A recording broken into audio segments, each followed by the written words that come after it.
이르시되 내가 가서 고쳐주리라.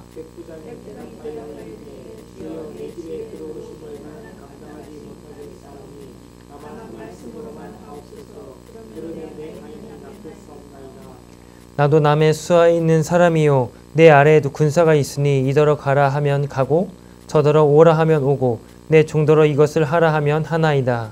예수께서 들으시고 놀랍게 여겨 따르는 자들에게 이르시되 내가 진실로 너희에게 이르노니 이스라엘 중 아무에게서도 사람 이름을 보지 못하였노라. 또 너희에게 이르노니 동서로부터 많은 사람이 이르러 아브라함과 이삭과 야곱과 함께 천국에 앉으려니와.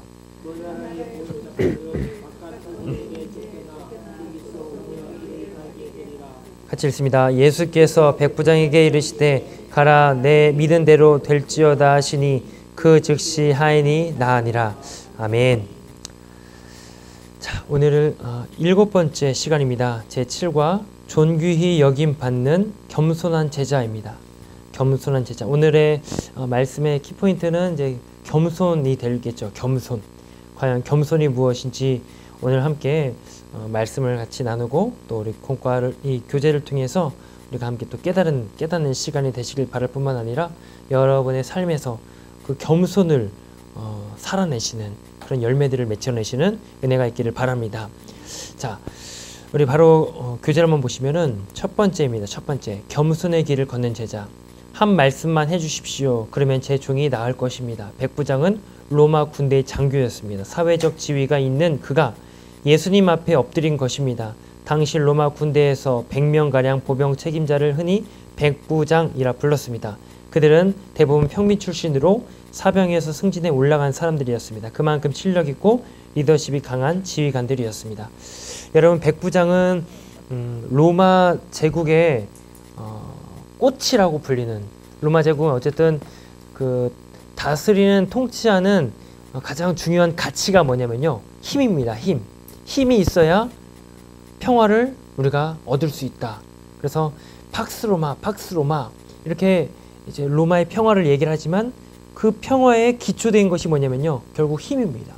그래서 철저하게 훈련을 하고 또 군사들을 이렇게 교육을 시키고 또 연습을 시켜가지고 강인한 이제 군인으로, 이 군인들이, 로마 군인들이 나아가는 진격하는 곳곳마다 다 그 땅은 이제 어떤 땅이 되냐면 로마 제국이 되는 겁니다. 그만큼 힘으로써 이제 국가를, 이 제국을 이끌어 갔는데, 이 로마 제국의 꽃이 바로 이 백부장이에요.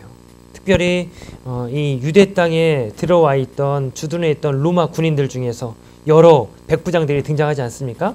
또 성경에서도 이런 이제 백부장들이 등장하는데 하나같이, 지난주에도 제가 말씀드린 것 같아요. 하나같이 다 하나님의 은혜를 받아요. 은혜를 받아서 또 예수님에게 인정도 받고, 오늘 본문에 나오는 인정도 받고, 또 예수님이 십자가 달리시는 그 현장에서도 마지막에는 고백하는 사람이 누굽니까?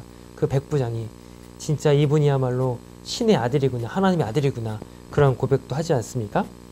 자, 오늘 본문에 등장하는 이 백부장은 불쑥 예수님에게 찾아와서 간구를 합니다. 여러분, 우선 이 간구라는 표현을 한번 눈여겨보십시오. 하나님께 나와 간구하는데, 보통 이렇게 주둔하게 되는 로마의 백부장 같은 경우는 쉽게 말하면은 이 마을의 대리 통치자 역할을 감당합니다. 더군다나 통치하는 대상이 누구냐면은 식민 통치를 받는 이 식민지 사람들이에요. 그러니까 이 마을을 통치하는 입장에서 힘도 있고 권력도 있고 명예도 있는 사람이란 말이죠. 근데 이러한 사람이 식민지에, 더군다나 나이도 아직 젊은 예수님을 향해서 명령을 하지 않고 간구를 한다는 거예요. 와서 보통 이렇게 되는 경우에는 명령을 할 것 아닙니까? 와서 내 종을 좀 고쳐라 하면은 그게 이제 명령대로 되어지는 것일 텐데, 희한하게 이 백부장은 명령을 하지 않고 간구를 합니다. 간청을 합니다.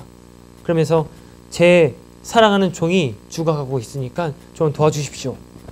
자, 그리고 이 로마의 백부장의 또 한 면을 생각해 보실 필요가 있습니다. 여기 우리 성경에서는 6절의 말씀 보시면요. 하인이라고 합니다. 하인이라고 하는 표현을 썼는데, 자, 이 하인이라고 하는 여기 나오는 단어가 뭐냐면요. 파이스라는 헬러를 씁니다. 파이스. 이 파이스라는 단어가 뭐냐면요. 때리다, 난폭하게 굴다라는 어원에서 이 파이스가 파생이 됩니다. 즉, 다시 말하면 여기 나오는 파이스는 더 정확하게 번역을 하면요. 노예입니다. 노예. 하인이라고 해서 우리가 조금 이렇게 순화시켜서 성경에서는 번역을 해놨지만 엄밀히 말하면요. 파이스, 노예입니다. 말 그대로 소유물이에요. 그냥 주인의 명령과 주인의 뜻대로 생명이 살았다 죽었다 할 수 있는 소유물. 바로 그런 대상이 바로 여기 나오는 하인이라고 불려지는 사람입니다. 자, 근데 그러한 대상인 소유물에 불과할 수밖에 없는 그런 대상을 향해서 백부장이 예수님에게 가서 간구를 하면서 내 종, 어떤 종입니까? 오늘 본문에서는 그냥 하인이라고 되어 있지만요. 누가복음에서 이제 같은 본문을 다루고 있는 누가복음 보면요. 거기서는 사랑하는 종이라고 얘기를 합니다. 사랑하는 종. 사랑하는 내 하인. 그러니까 적어도 이 백부장에게는요. 두 가지 이 표현을 통해서 우리가 알 수가 있어요. 뭘 아냐면요. 첫 번째는 식민 통치를 받는 식민지 백성들에게 그 사람에 대한 인격으로 대할 수 있는, 그 사람의 그냥 식민 통치 받는다고 해서 그냥 깔보고 좀 얕잡아보고 하는 그런 것이 아니라 그 사람에 대한 이제 대우를 제대로 해준다 그런 얘기죠. 그리고 또 자기의 하인인, 노예인 이 병들어 죽어가는 하인을 어떻게 대합니까? 생명을 귀하게 여깁니다. 소유물에 불과할 수밖에 없지만 그런 소유물로 여기지 않고 생명으로 다뤘다는 것이죠. 자, 이것이 바로 오늘 본문에 등장하는 백부장의 딱 드러나는 그의 모습입니다. 자, 거기서 예수님이 뭐라고 하십니까? 내가 가서 고쳐주겠다. 그렇게 말하죠. 그래서 예수님, 이 백부장이 뭐라고 합니까? 대번에 나온 대답이 뭐냐면은 주여, 내 집에 들어오심을 나는 감당하지 못하겠습니다. 그렇게 얘기를 하죠. 감당하지 못하겠다. 단순히 이것은요, 이 로마 백부장이 겸손하구나 이런 개념이 아닙니다. 여기에는 조금 이제 문화적인 배경이 있어요. 유대인들은 유대인 아닌 이방인들을 사실상 같은 이제 사람으로 취급을 안 합니다. 이방인들은요, 사람으로 취급을 안 해요. 그냥 무시하거나 모른 척하거나 심지어 이방 땅에조차도 발을 딛지 않는 것이 유대인들의 특성이에요. 그게 문화입니다. 자, 그러면은 이거를 백부장의 시선에서 한번 보십시오. 내가 예수님을 찾아간 것도 유대인의 입장에서는 이방인을 만난 거 아닙니까? 로마인을. 그러니까 유대인의 입장에서 나 같은 이방인을 만난 거는 유대인들에게는 솔직히 꺼림칙한 일이에요. 그들의 문화상. 이방인과 통용도 안 하고 대화도 안 하는 사람들인데 나 같은 사람이 가서 예수님을 만난다는 건 저 예수님에게 폐를 끼치는 거 아닐까, 무리를 범하는 거 아닐까, 그런 생각도 해요. 그러면서 뭐라고 합니까? 내 집에 종이 죽어가고 있으니까 고쳐주십시오. 그러자 예수님이 가겠다 만류를 합니다. 왜 만류하냐면 자기가 머물고 있는 집이 이방인의 집 아닙니까? 이방인이 거하는 곳, 거처? 거기에 유대인이 온다는 건 유대인들의 시각에서는 말도 안 되는 얘기예요. 아니 어떻게 이방인의 집에 어떻게 가? 이거예요. 유대인들의 생각은. 그것까지도 백부장은 생각하고 있다는 거예요. 염두에 두고 있다는 거죠. 그러니까 유대인의 입장을, 예수님의 입장을 충분히 고려하고 생각해서 내가 이렇게 불쑥 찾아간 것도 무례를 이제 범한 것 같은데 우리 집까지 오신다고? 그건 안 될 것 같은데 이러면서 예수님에게 만류를 하는 겁니다. 아니 어떻게 제가 유대인의 문화도 잘 알고 있습니다. 어떻게 저희 이방인의 집에 오겠습니까? 이렇게 얘기를 하는 겁니다. 자, 그런 모습들을 예수님이 보시는 거예요. 그런 태도들을 하나하나 같이. 이 사람이 어떤 사람이에요. 단순히 그냥 와서 예수님 고쳐주십시오. 말씀으로도 가능합니다. 이것만 보신 게 아니라 그 사람의 됨됨이, 그 사람이 바라보는 인간에 대한 시선, 어떤 인격이나 그의 품성에 대해서 예수님이 하나같이 다 보고 계시다. 그런 얘기죠. 결국 그 끝에 예수님이 이제 어떻게 하십니까? 그를 고쳐주시잖아요. 그의 하인을 고쳐주시면서 극찬에 이르는 칭찬을, 믿음의 칭찬을 예수님이 하십니다. 자, 그러면은 우리 백부장의 태도를 조금 더 이제 좀 구체적으로 살펴보겠습니다. 첫 번째는요, 겸손입니다. 겸손. 자, 하나님의 선물. 겸손은 우리말로 남을 존중하고 자기를 낮추는 태도를 말합니다. 성경에서의 겸손은 이보다 훨씬 깊은 의미를 가지고 있는데, 나는 본질적으로 아무것도 아니고 내 것은 아무것도 없으므로 내 삶의 모든 것은 하나님이 주신 선물임을 인정하는 태도, 이것을 겸손이라고 한다는 것이죠. 겸손은 그저 내가 낮아지고 높여주고, 물론 그런 우리의 모습을 통해서 드러나는 이제 모양새는 그럴 수 있겠지만, 기본적으로 이 겸손한 사람의 그 마음의 이 성품은요, 나는 내 스스로는 할 수 없는, 내 힘으로는 할 수 없는 그러한 마치도 어린아이와도 같은 그런 심령을 갖고 있는 사람을 이제 겸손이라고 이야기를 한다는 것이죠. 결국 그 사람은 그러면은 누가 다 해주실까요? 여러분, 우리 자녀를 키우시면서 아직 어린아이일 때, 갓난아기일 때 이 아이의 모든 일들은 누가 다 합니까? 우리 부모님이 하시잖아요. 엄마 아빠가 하시듯이 어린아이와도 같은 심령으로 아버지 하나님께 대하는 거예요. 그러면은 하나님이 이루시고 하나님이 행하시는 그런 역사를 경험하는 사람이 바로 겸손한 이제 자세를 갖고 있는 사람이다. 그런 이야기가 되겠죠. 자, 두 번째는 교만하지 않는 제자입니다. 자, 잠언 16장 19절 들어보십시오. 겸손한 자와 함께 하여 마음을 낮추는 것이 교만한 자와 함께 하여 탈취물을 나누는 것보다 나으니라.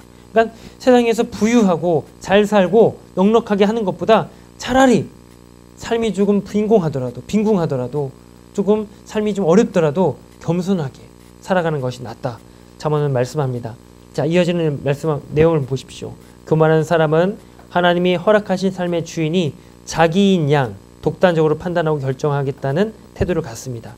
그리고 자신이 가진 모든 것은 자기 노력으로 얻은 당연한 결과로 여기고 우쭐거립니다. 반면에 겸손한 사람은, 자, 우리 겸손한 사람을 한번 같이 읽어보실까요?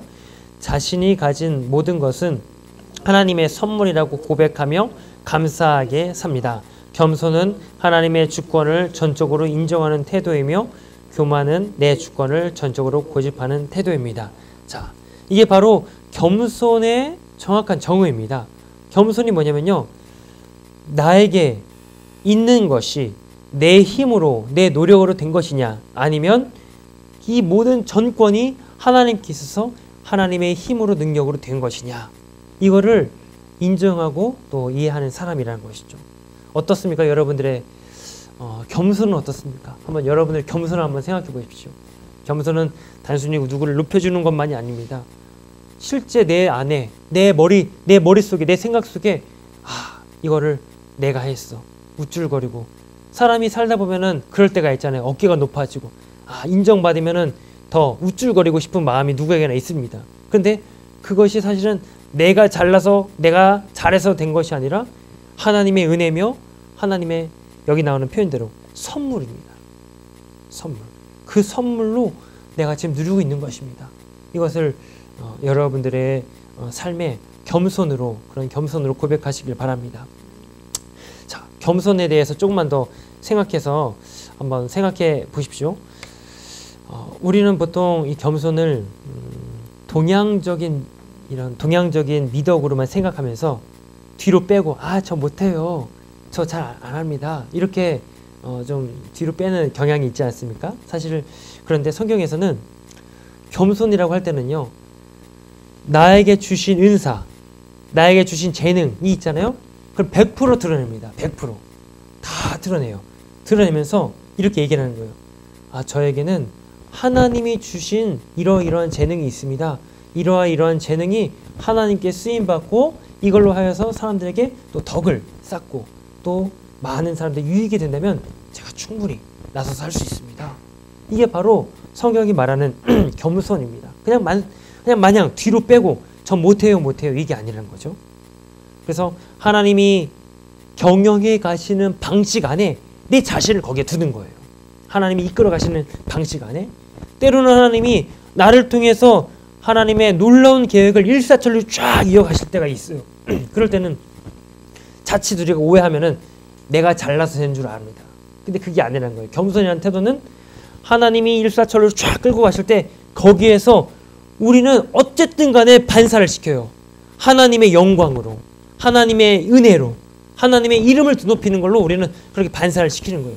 반면에 우리 인생이 가다가 너무도 굴곡진 걸음을 걸어가요. 수많은 우여곡절을 겪고 롤러코스터를 탄 것처럼 올라갔다 내려갔다. 근데 내릴 게 더 많아요.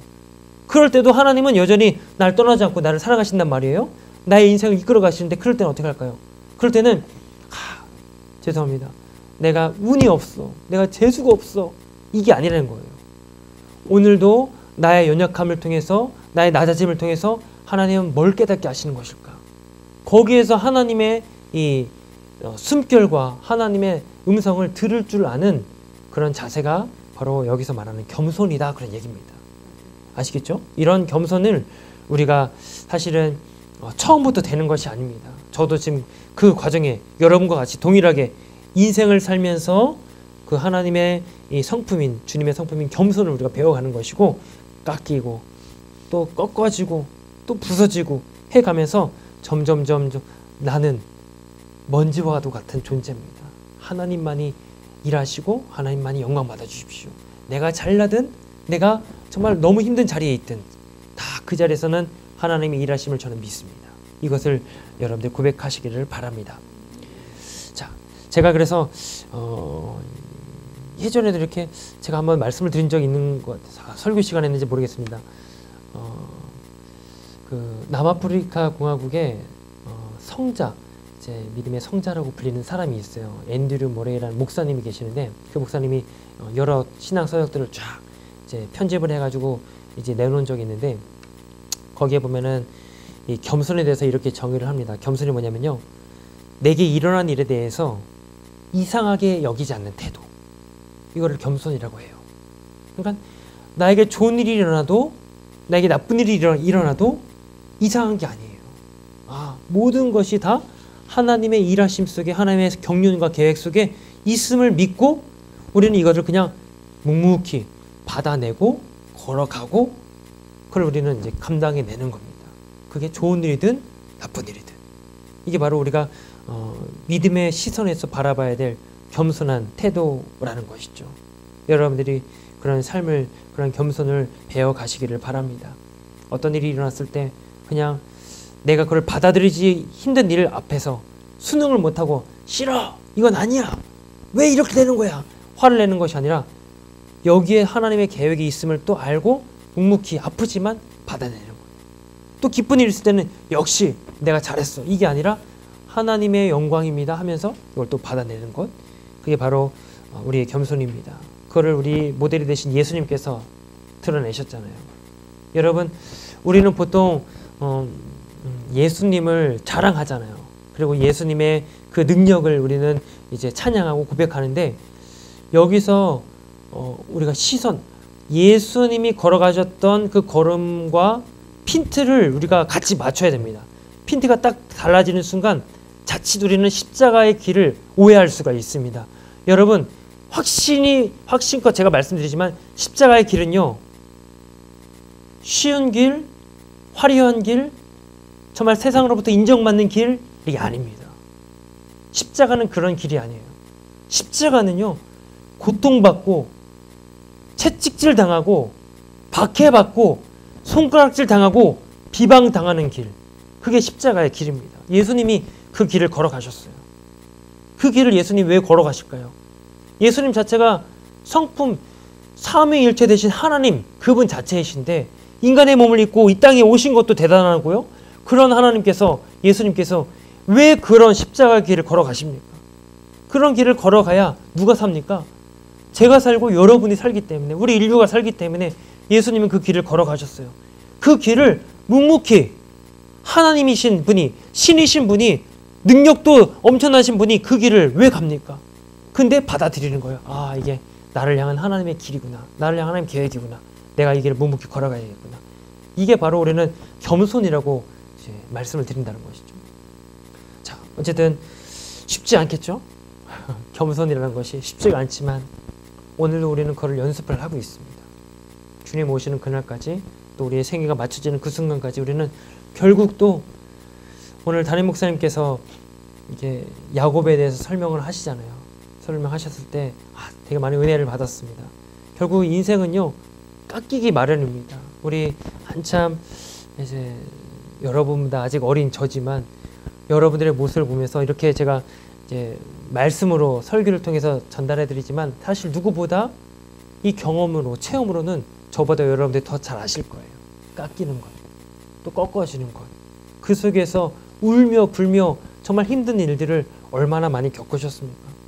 그런 과정을 통해 하나님이 나로 하여금 지금까지 인도하신 은혜, 나를 만들어 가시는 그 놀라운 역사, 오늘도 우리는 그거를 이제 바라보면서 겪어가면서 겸손을 예수님을 닮아가는 줄 믿으시길 바랍니다. 자, 자기를 부인하는 제자입니다. 예수님께서 산상수훈에서 설교에서 말씀하신 심령에 가난한 자, 심령에 가난한 자는 복이 있나니 천국이 그들의 것이며, 이렇게 말씀하시죠. 겸손한 사람을 이야기를 합니다.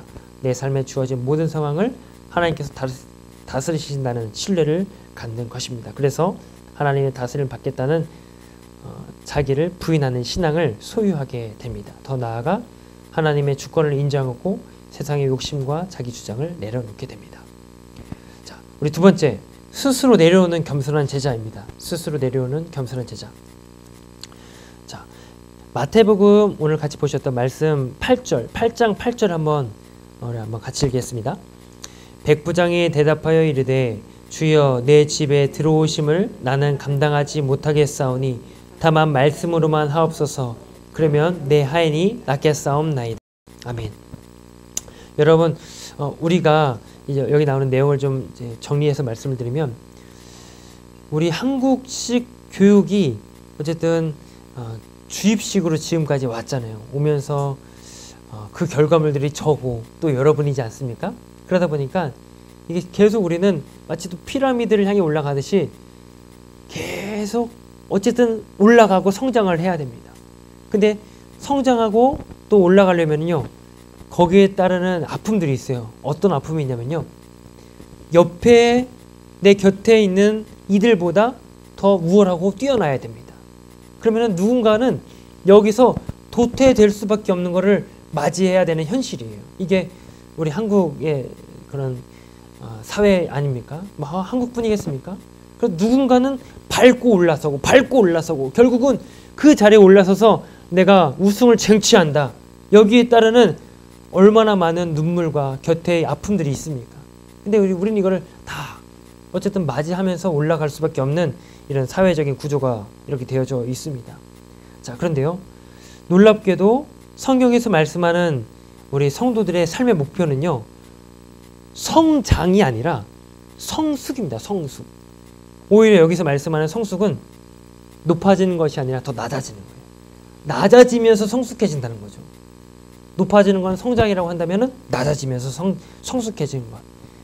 자, 누가복음 14장 11절 한번 들어보세요. 자, 여러분 죄송해요. 이거는 좀 찾으셨으면 좋겠습니다. 우리 한번 말씀, 누가복음 14장 11절.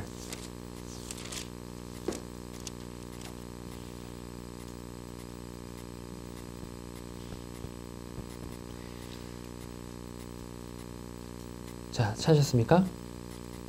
자, 11절 같이 읽겠습니다. 무릇 자기를 높이는 자는 낮아지고 자기를 낮추는 자는 높아지리라. 아멘. 너무도 잘 아시는 말씀이죠. 앞서 7절부터 이어지는 이야기인데요. 아니죠. 1절부터 사실 이 맥락이 이어집니다. 안식일 날이에요. 안식일 날. 안식일이면은 적어도 유대인들은 다 함께 모여서 자기의 규례대로 제사를 예배를 드리고 그런 다음에 안식일 식사를 너나 할 것 없이 같이 나누게 됩니다. 유대인들 가운데 특히 여기 나오는 이 대상자들이 누구냐면요, 종교 지도자들입니다. 바리새인 지도자로부터 사람들이 같이 모임을 갖고 안식일 식사를 나누게 됩니다. 근데 여기서 어떤 일이 있냐면요, 아마도 바리새인의 이제 지도자급 되는 사람이었던 것 같아요. 그 사람이 안식일을 보내고 안식일 식사를 자기 집에서 준비를 해서 곁에 있는 이 바리새인들을, 친한 사람들을 초대를 했던 것 같아요. 초대를 해서 자기 집으로 초대를 하는데, 여러분 보세요. 보통 이렇게 그 잔치를 배설한 주인장이라고 한다면은 그 사람이 그리고 이 바리새인 그룹의 지도자급이라고 한다면은 너나 할 것 없이 이 집에 초대받은 사람들이 와서 어디에 앉고 싶겠습니까? 어디에 앉고 싶겠습니까?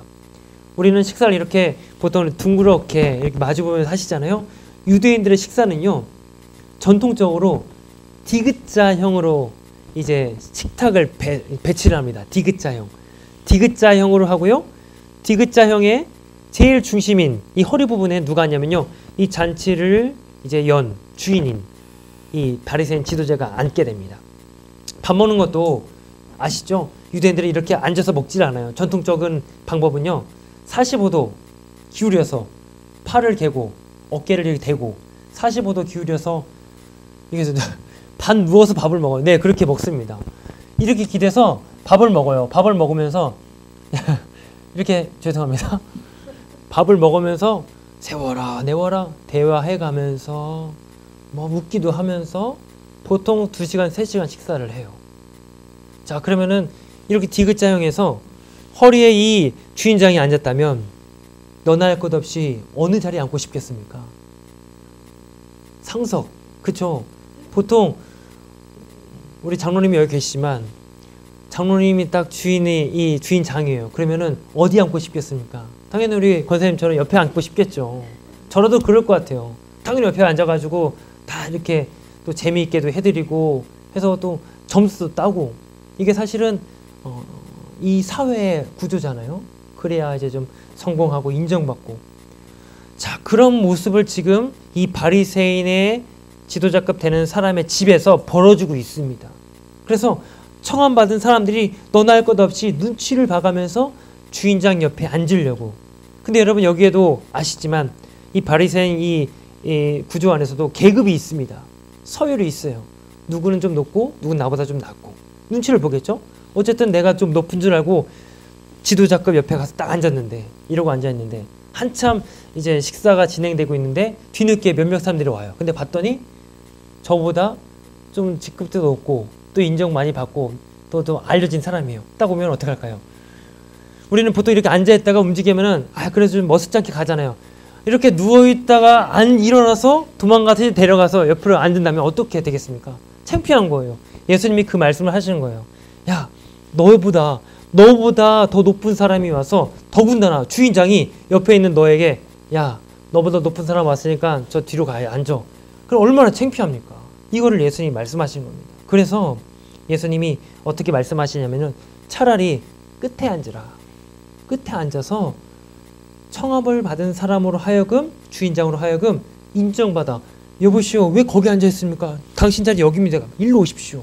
그러면 얼마나 거기 모인 사람들 앞에서 인정받고 또 얼마나 이제 기쁘겠는가, 이렇게 말씀하신 거죠. 자, 어쨌든 지금 여기서 벌어지고 있는 이 모습은요, 철저히 이 날이 어떤 날이라고요? 안식일 날입니다. 여러분, 안식일의 핵심이자 주제가 뭡니까? 안식일의 핵심이 뭡니까? 안식일은요, 하나님께서 이 이스라엘 백성들에게 주셨던 이 율법의 그 핵심이 바로 이 안식일에 담겨져 있는데, 이 안식일의 핵심은요, 생명을 살리고 또 죽어가는 영혼을 구원하고 하나님의 긍휼과 하나님의 사랑과 자비를 베푸는 날로서 이 안식일을 보내게끔 하나님이 만들어 주셨어요. 그게 안식일의 핵심입니다. 근데 오고 흘러오는 역사 속에서 너무 많이 형식만 주장하다 보니까 형식이 완전히 굳어져 버렸어요. 그래서 모양만 따르면 돼요. 그 안에 있는 안식일에 담겨져 있는 진짜 핵심은 다 잃어버리고 그냥 형식만 갖춰가지고 제사 드리면 됐어, 예배 드리면 됐어, 이제 우리 같이 먹으면 돼 하면서 그냥 형식주의화 되어 버렸다는 거죠. 그거를 예수님께서 여기서 이 바리새인들을 꼬집고 이제 비판을 하시는 거예요. 그게 아니라는 거죠. 그 자리는 하나님께서 우리를 얼마나 사랑하시고, 그래서 독생자 예수 그리스도를 보내주셔서 그 사랑과 그 긍휼하심으로 우리를 지금까지 인도해 오셨는데, 이거를 잃어버리는 안식일 그 자체는 사실 의미가 없다, 그렇게 말씀을 하시는 겁니다. 여기에서 이제 겸손을 설명을 하시는데, 너희들의 모습이 참으로 부끄럽지 않더냐? 차라리 그 끝에 앉아라. 그러면서 무릇 자기를 높이는 자는 낮아지고 자기를 낮춘 자는 높아지리라. 거기에서 이렇게 말씀을 예수님이 하시는 거죠. 자, 그래서 예수님은요, 항상 이 안식일이든지 간에 또 예수님의 공생애 속에서 살펴보면은 유대 사람들의 인식 속에서는, 그 당시 사람들의 인식 속에서는 이해할 수 없는 행동들을 많이 하셨어요. 안식일 날 병을 고친다든가, 안식일 날 심지어 저 구덩이에 빠져있는 이 가축들을 꺼집어낸다든가, 이런 것들은 사실은 유대인들의 이 안식일 율법, 안식일 법이라고 하죠. 안식일 법에서 어긋난 겁니다. 안식일 법은요, 일을 하면 안 돼요. 그래서 여러분, 지금도 이스라엘에 가면요, 이제 유대교의 그런 정통에 있는 사람들 쪽으로 가면은 엘리베이터도 안식일 전용 엘리베이터가 따로 있는 거 아시죠? 안식일 전용 엘리베이터 따로 있어요. 웃으시지만 사실 진짜 있습니다. 그래서 그날에는요, 이 버튼을 누를 필요가 없어요. 버튼 누르는 것조차 일로 간주를 하기 때문에 그렇게 이해를 합니다. 그리고 미슈나라고 해서 구전 율법에 보면요, 같이 동행해서 가줄 수 있는 거리가 있어요. 안식일날 몇 킬로 정도만, 제가 정확히는 잘 모르지만 어느 정도까지만 갈 수가 있습니다. 그것을 더 이상 벗어나서 같이 걸어가면은 그건 일로 간주되기 때문에 당신은 안식일법 어긴 거야, 이런 식이 되어버려요. 그러니까 하나같이 다 이런 형식을 갖춰가지고 그 형식 안에 백성들을 가두어두고 여기서 이걸 지키냐 못 지키냐, 이걸 따지고 있단 말이에요. 진짜 그 안에 하나님께서 안식일을 세워주시고 만들어주신 그 정신을, 그 본질은 다 잃어버리고, 그것을 예수님이 이제 꼬집으시는 거예요. 그래서 안식일 날, 특히 이 율법에서 이제 규례로 정한 것들을 다 어기시면서 세리들을 만나고 창녀들을 만나고 또 이 죄인들을 만나서 식사도 같이 하시고, 아니 왜 당신의 선생은 저런 죄인들과 식사를 합니까? 우리 정통 유대교 율법에 의하면 어긋난 일 아닙니까? 이 예수님은 다 같이 어기세요. 다 필요 없어요. 필요 없다는 것이 아니죠. 진짜 본질을 예수님 찾고 계시다는 것이죠. 거기서 생명을 살리는 일에, 영혼을 구원하는 일에, 어쨌든 중요한 것이 우리 생명 아닙니까? 한 영혼의 생명. 그걸 예수님은 이제 보고 계신다라는 것이죠. 그러면서 예수님께서 이렇게 말씀하세요. 나는 의인을 부르러 온 것이 아니요 죄인을 부르러 왔노라. 세상으로부터 인정받지 못하는 그런 손가락질 당하는 사람들에게 찾아다니시면서 그들과 어울리시면서 그 낮은 자리에 있는 자들을 높여 세워주시는 거예요. 그들에게 생명을 주시고, 자, 그래서 우리도 결국은 예수님의 제자라고 할 때는요, 결국은 우리는 예수님을 모델로 삼는 겁니다. 예수님의 이 말씀과 행동과 태도를 보면서 이 안식일, 우리는 이제 주일로 이해를 하잖아요. 이렇게 주일 같은 경우도 우리가 물론 예배를 드리지만 이 예배를 통하여서 우리 마음에 굳어져 왔던 것들이 다 깨어지고 다시금 그 속에 하나님의 유한 그런 성품과 예수님의 인격을 우리 안에 넣고 또 나아가서 예수님처럼 지금도 수혜당하고 또 세상으로부터 인정받지 못하는 이들을 한 번 더 돌보시고 또 찾아보시고 또 같이 나눌 수 있는 그런 은혜가, 그런 겸손함이 여러분들에게 있게 되기를 바랍니다. 자, 우리 2번의 내용을 한번 보십시오. 추락이 아닌 착륙. 추락이 아닌 착륙. 자, 여러분 첫 번째 문단 건너뛰시고 두 번째 문단 들뜬 마음, 거기서부터 우리 같이 읽겠습니다. 들뜬 마음, 명예, 영광으로부터 내려올 준비가 되었습니까? 내가 최고라고 생각하고 내가 가장 행복해야 한다는 교만으로부터 내려올 준비가 되었습니까? 높아진 마음, 남들과 다른 특별한 존재라는 착각으로부터 내려올 준비가 되었습니까? 준비되지 않은 내려옴은 추락입니다. 다른 사람에 의해 억지로 내려지는 것 또한 추락입니다. 이제 겸손이라는 자리에서 착륙할 준비를 하십시오. 아멘. 우리는 보통 하나님께서 우리에게 새겨주신 이 날개로 하여금 날아오르는 그런 이제 삶을 삽니다. 근데요, 이 날개의 역할은요, 날아오르는 이륙도 하지만 뭘 해야 됩니까? 착륙도 할 수 있는 것이 이 날개예요. 이게 날개의 역할입니다. 우리는 이륙만 하잖아요. 이륙만 계속 올라가고.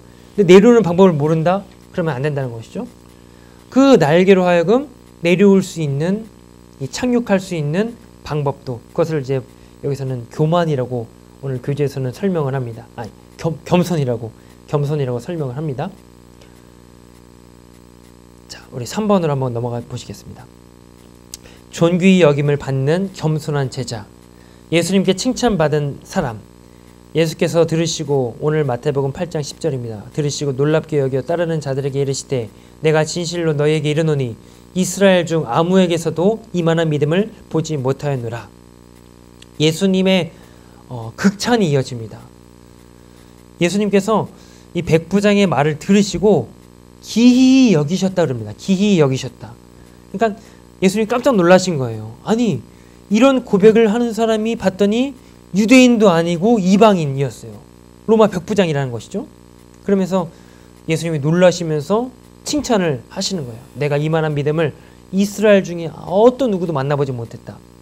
자, 여기에서는요, 이제 함축적으로 백부장이 담고 있는 그 사람의 성품이나 인격을 다 함축적으로 예수님이 보시고 말씀을 하신 겁니다. 아까도 말씀드렸지만 이 사람은 적어도 생명을 귀중히 여기는 그런 태도를 가지고 있습니다. 또한 식민 통치받는 식민지 사람들에게 인격으로 대해줄 수 있는 그런 태도를 가지고 있었어요.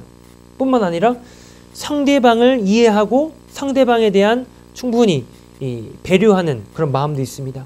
예수님이 유대인이잖아요. 유대인이 이방인을 만나는 것, 이방인의 집에 오는 것, 이거는 생각지도 못한 일인데, 이러면서 예수님을 만류하잖아요. 자, 그리고 마지막으로 이 백부장이 어떤 믿음의 고백을 하냐면요, 예수님, 저희 집에 오실 필요 없습니다. 그냥 이 자리에서 말씀만 하십시오 라고 하죠. 여러분, 철저히 로마 백부장은 군인 계급 사회에 소속되어 있습니다. 자기 위에도 상관이 있고 자기 밑에도, 자기 휘하에도 사람들, 군사들이 있습니다. 그래서 명령을 하면요, 군대는 명령입니다. 명령만 하면은 즉시 그 즉각 그 명령에 따라 행동을 취해야 되는 것이 군인입니다. 군대예요. 지금도 그렇죠. 상급자가 명령을 하면은 그 명령에 따라 움직입니다. 그래서 심지어 평상시에는 이제 그래도 뭐 좀 순조롭게 돌아가지만 전쟁이 났다고 생각해 보세요. 저도 이제 그렇게 군인 생활했는데, 전쟁이 나면은 상급자가 명령을 하잖아요. 근데 명령 불복종을 해요. 그럼 어떻게 되는지 아십니까? 네, 총살해요. 그 자리에서. 그 자리에서 상급자가 총살을 해도 무방합니다. 전시에는 그렇게 되어 있어요. 그렇죠? 그렇죠? 우리 장로님? 우리 군인이 그래요. 전쟁이 나면은 명령 불복종 하잖아요. 그럼 그 자리에 총살입니다. 자, 이 정도로 명령의 이제 체계에 의해서 군인들이 돌아가는데, 백부장이 그 세계를 너무도 잘 알아요. 그러면서 예수님에게 그 계급을 대입을 시킵니다. 예수님, 말씀만 하십시오. 즉, 예수님 명령만 하십시오. 그러면 예수님의 그 명령 아래 순종하지 못할 영역은 아무것도 없습니다. 그런 얘기예요. 심지어 내 종을 붙잡고 있는 악한 그 병마마저도 예수님의 말씀에 의하여 순종하여 복종하여 떠나가게 될 것입니다. 그러니 예수님 말씀만 하십시오. 어떻습니까, 여러분? 이런 믿음 여러분들이 소유하시길 바랍니다. 그런 믿음. 이 믿음도 우리가 사실 뭐 갖겠다고 해서 되는 게 아니죠.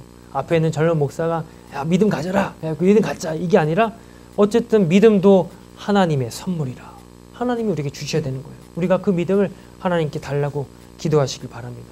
하나님, 저도 예수님과 같은 예수님의 제자가 되는, 그리고 여기 나오는 백부장이 예수님께 칭찬받았던 그런 믿음 저에게 주십시오. 주의 말씀에 능력이 있고 힘이 있습니다. 그 말씀은 옛날 어떤 현장만이 아니라 오늘 나의 삶 속에서도 그대로 실천되어지고 움직여지고 순종되어지고 놀라운 기적으로 일어나게 될 줄 믿습니다. 그 믿음을 저에게 주십시오. 여러분들이 하나님께 구하시기를 바랍니다. 자, 겸손의 위력을 한번 보십시오. 당시에 유대인들은 이방인들을 멸시하고 천하게 여겼지만 예수님께서는 유대인들보다 백부장을 더 높여주셨습니다. 겸손해지는 것, 자기의 자리에서 스스로 내려오는 것을 선택하게 될 때 결국 존귀히 여김을 받게 됩니다. 많은 사람들이 존귀 여김을 받지 못하는 이유는 스스로 존귀하게 대접받으려 하기 때문입니다. 많은 사람들은 겸손하면 손해를 보거나 무시를 당한다고 생각합니다. 오히려 자기를 드러내고 스스로 높여야 유익이 된다고 생각합니다. 그러나 지혜의 왕 솔로몬은 자기 아들과 백성을 향하여 교만하면 낮아진다고 가르치고 있습니다. 자, 잠언서 29장 23절 들어보십시오. 사람이 교만하면 낮아지게 되겠고 마음이 겸손하면 영예를 얻으리라. 우리가 억지로 높아지고 영광을 받으려 하지 않아도 높아지고 영예를 얻게 되는 것이 겸손의 위력입니다. 여러분, 우리는 결국 우리의 삶에 벌어지는 이 모든 것들을 하나님의 시선에서 우리는 이해할 수 있어야 된다고 아까 제가 말씀드렸죠. 우리가 세상으로부터 인정받고 물론 칭찬받는 것도 좋지만 우리는 하나님께서 나를 그렇게 이끌어 가실 거라고 믿고 우리는 그냥 하나님께만 시선을 고정하고 있으면 됩니다. 예수님 안에서만 우리는 들어가서 살면 됩니다. 때가 되면 하나님이 높여주시고 때가 되면 열매를 맺게 하시고 때가 되면 여러분들 또 사람들에게 또 인정받고 사랑받는 그렇게 여러분의 삶이 되실 줄 믿습니다. 그래서 우리는 어쨌든 목적이 하나예요. 하나님께만 집중하여 오늘도 예수 그리스도 안에서 들어가는 삶, 그런 삶을 여러분 사시길 바랍니다. 자, 우리 4번으로 한번 넘어가겠습니다.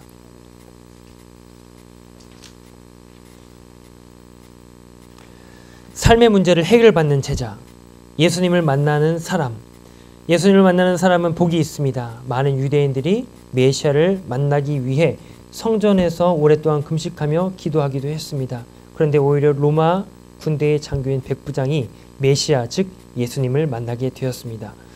여러분, 지금도 유대인들은 그 메시아를 기다리고 있어요. 이미 예수님께서 이 땅에 오신 지 2000년이 지났고 또 우리의 영원한 구원자 되시는 그분이 다시 오실 날을 우리는 기다리는데 그 유대인들은 여전히 초림 예수님, 초림 메시아를 기다리고 있습니다.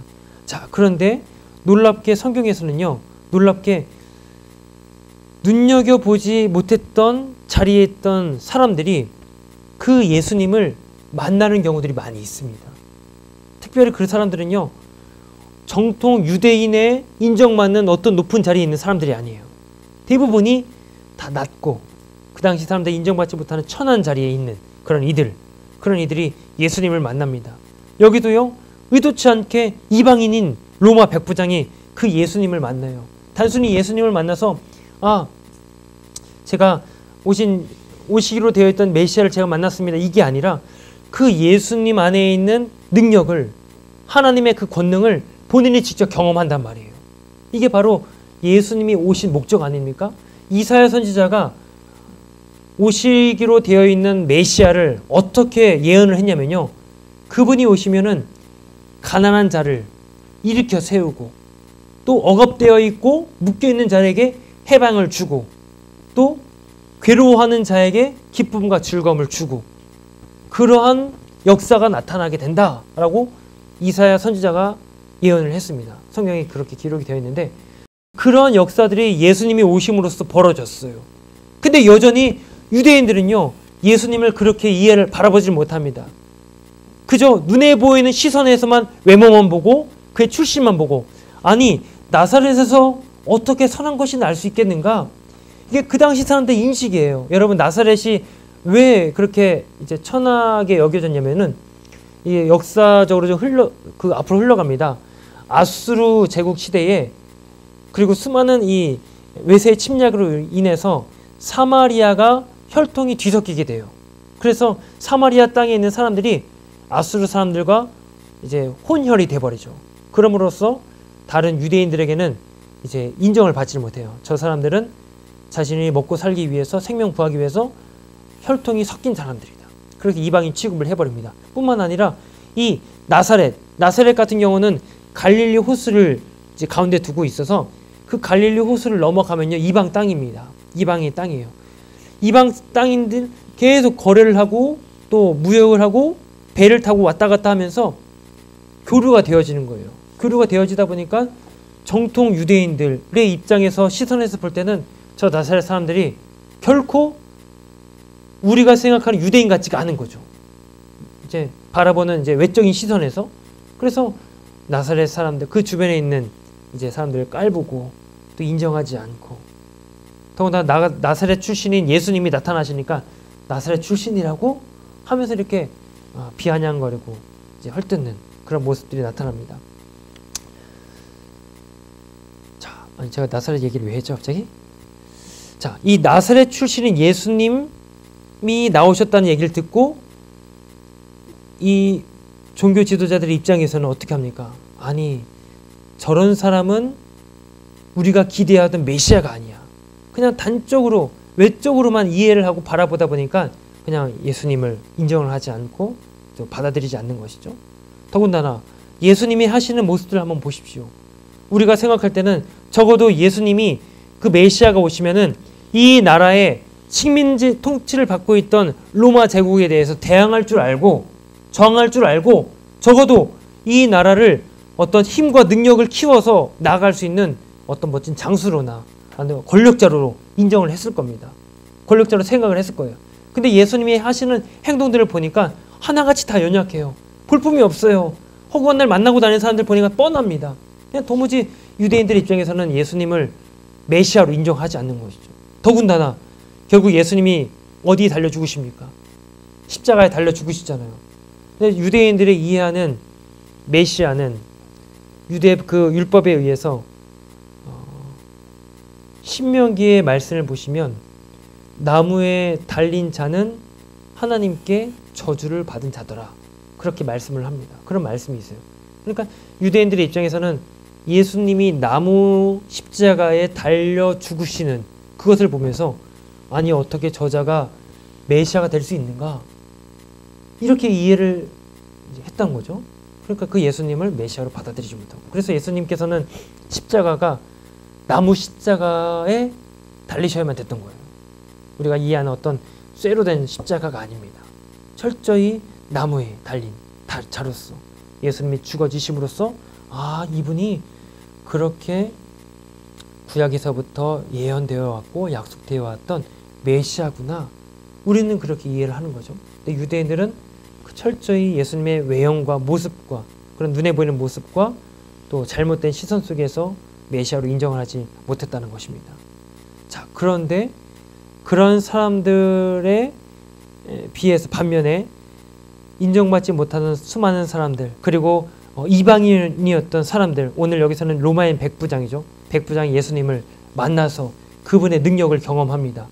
여러분, 오늘 본문을 한 번 더 다시 보십시오. 마태복음 8장입니다.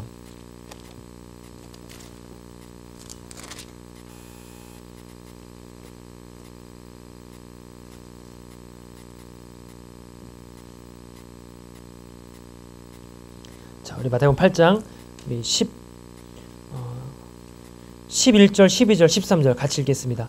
또 너희에게 이르노니 동서로부터 많은 사람이 이르러 아브라함과 이삭과 야곱과 함께 천국에 앉으려니와 그 나라의 본 자손들은 바깥 어두운 데 쫓겨나 거기서 울며 이를 갈게 되리라.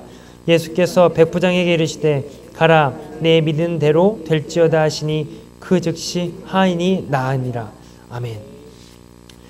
이 경험을 백부장이 먼저 하는 겁니다. 아, 바로 이 분이 진짜 메시아구나. 이 분이 말 그대로 하나님의 그 능력을 소유한 분이구나 라는 것을 백부장이 먼저 경험합니다. 그 말씀을 하시는 그 즉시 하인이 나았다고 합니다. 그러니까 예수님을 진짜 만난 사람이 누구냐면요, 세상에서 말하는 이 유대 사회에서 말하는 이해하는 어떤 높은 직급의 사람들이 아닙니다.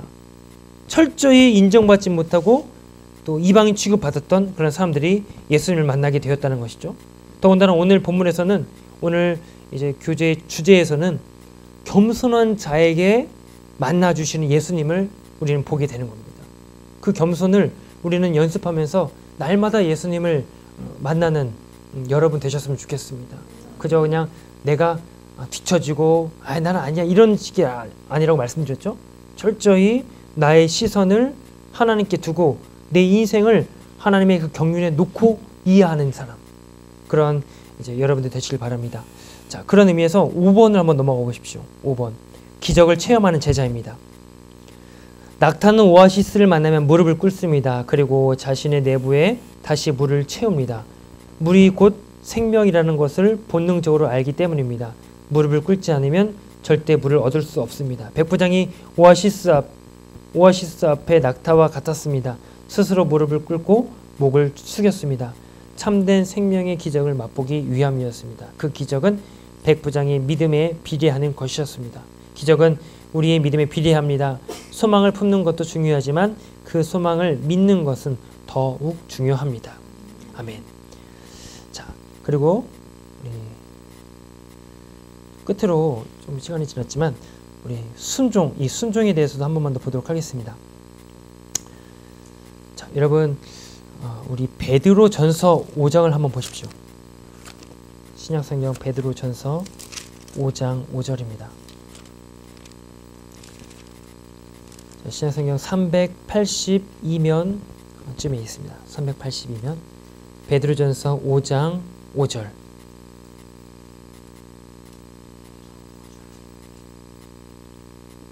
찾았으면 같이 읽겠습니다. 5장 5절입니다. 젊은 자들아 이와 같이 장로들에게 순종하고 다 서로 겸손으로 허리를 동이라. 하나님은 겸손한 자를 대적하시되 겸손한 자들에게는 아멘. 여러분 여기 5절을 한번 다시 보세요. 장로들에게 순종하고 다 서로 겸손으로 허리를 동이라 라고 말씀합니다. 자, 여러분 순종과 겸손을 같이 짝을 지어서 베드로 사도가 이야기를 하고 있어요. 마음이 겸손하지 않으면 순종이라고 하는 덕목이 나올 수가 없습니다. 그래서 순종과 겸손은 마치 동전의 앞뒷면과도 같아요. 순종이 나오면은 결국 겸손이 따라 나오게 돼 있고 겸손이 보여지면요 그 안에는 순종의 모습이 드러나게 된다라는 얘기죠. 여기서 순종이라고 번역된 이 헬라어 단어가 휘포타소라는 단어를 씁니다. 휘포타소. 이게 합성어입니다. 휘포가 뭐냐면요 어디 아래에 접속사입니다. 어디 아래에. 그리고 타소. 타시온이라는 표현인데요. 타소. 이제 두다예요. 두다. 그러니까 어디 아래에 두다라는 얘기죠. 휘포타소. 내 자신을 어디 아래에 두다. 여기서 이거를 순종이라고 이야기를 합니다. 베드로 사도가 이 표현을 사용한 이유가 있습니다. 예수님께서 제자들과 유월절 만찬을 하신 다음에 대야에다가 물을 담아 오세요. 어깨에다가 이렇게 수건을 하나 메시고 뭘 하십니까? 세족식을 하세요. 제자들 한 사람 이제 한 명씩 옆으로 지나가면서 발을 친히 닦아주시고 또 물을 닦아주시고 계속해서 세족식을 하는 겁니다.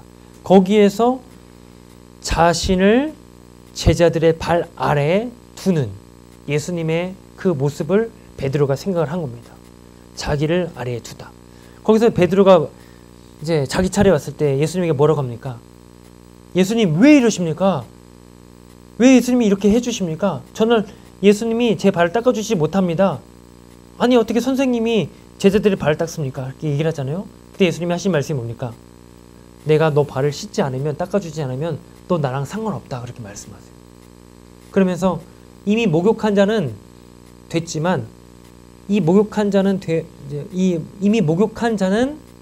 목욕한 자라도 예수님께서 그 발을 날마다 씻겨주셔야 된다는 얘기를 하십니다. 그게 어떤 의미냐면은 여러분 목욕이라고 하는 것은 우리가 죄 씻음을 받았다라는 뜻입니다. 다시 말해서 예수님의 십자가의 그 구속의 은혜로 우리가 우리의 인생의 근본이 바뀌어집니다.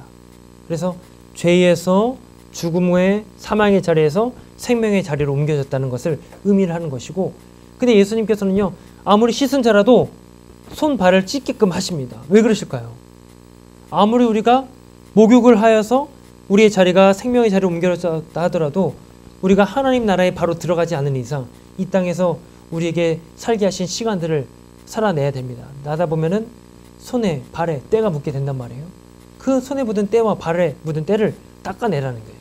그걸 예수님이 해주시겠다는 겁니다. 그러니까 예수님은 우리의 사망의 자리, 죽음의 자리에서 생명의 자리로 옮기신 근본을 바꾸신 분이 예수님이면서 동시에 날마다 그리스도인으로 살아가면서 때가 묻는 손에 묻은 때, 발에 묻은 때들을 닦아주시는 일마저도 예수님이 해주시겠다는 겁니다. 그걸 우리는 회개라고 말할 수 있고 또 모든 예배 자리, 기도의 자리에서 하나님께 엎드려 기도하는 그런 하나님의 이제 깨끗게 하시고 정결케 하시는 그 은혜를 우리는 날마다 누리고 있지 않습니까? 바로 그것을 예수님이 세족식을 통해서 드러내시고 있는 겁니다. 근데 거기서 베드로가 뭐라고 합니까? 예수님 그러지 마십시오. 그러지 예수님께서 딱 한마디 하실까? 아 그래요? 그럼 저 시켜주세요. 목욕을 시켜주세요. 그렇게 얘기를 하잖아요.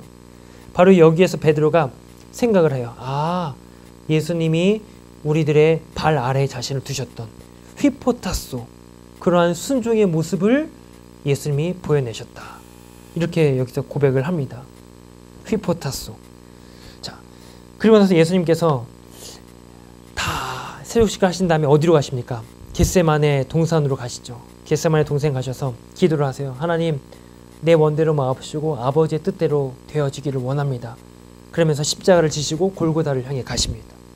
결국 이것이 무슨 그림이냐면요. 여기서 베드로가 말했던 순종과 겸손으로 허리를 동이라 이렇게 말씀하고 있습니다. 여러분의 삶의 자리에서 겸손할 수 있으면 그 삶의 자리의 열매는 순종으로 맺혀내게 될 줄을 믿습니다. 여러분이 순종하는 그런 마음을 주시면요. 하나님은 여러분 스스로가 겸손의 자리로 낮출 수 있는 그런 마음도 주실 줄을 믿습니다.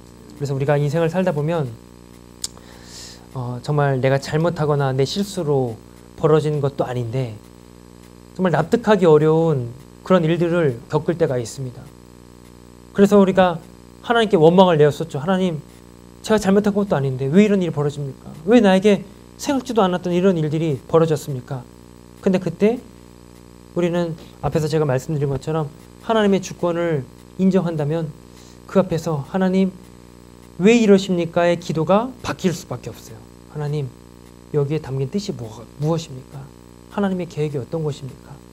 제가 겸손하게 하나님의 일하심을 뜻을 기다리겠습니다 하면서 견뎌낼 수 있는, 버텨낼 수 있는 그런 삶의 자리, 그런 겸손을 여러분들이 살아내시기를 바랍니다. 자, 우리 6절, 7절 우리 한 번 더 읽으시고 마치도록 하겠습니다. 그러므로 하나님의 능하신 손 아래에서 겸손하라. 때가 되면 너희를 높이시리라. 너희 염려를 다 주께 맡기라. 이는 그가 너희를 돌보심이라. 아멘.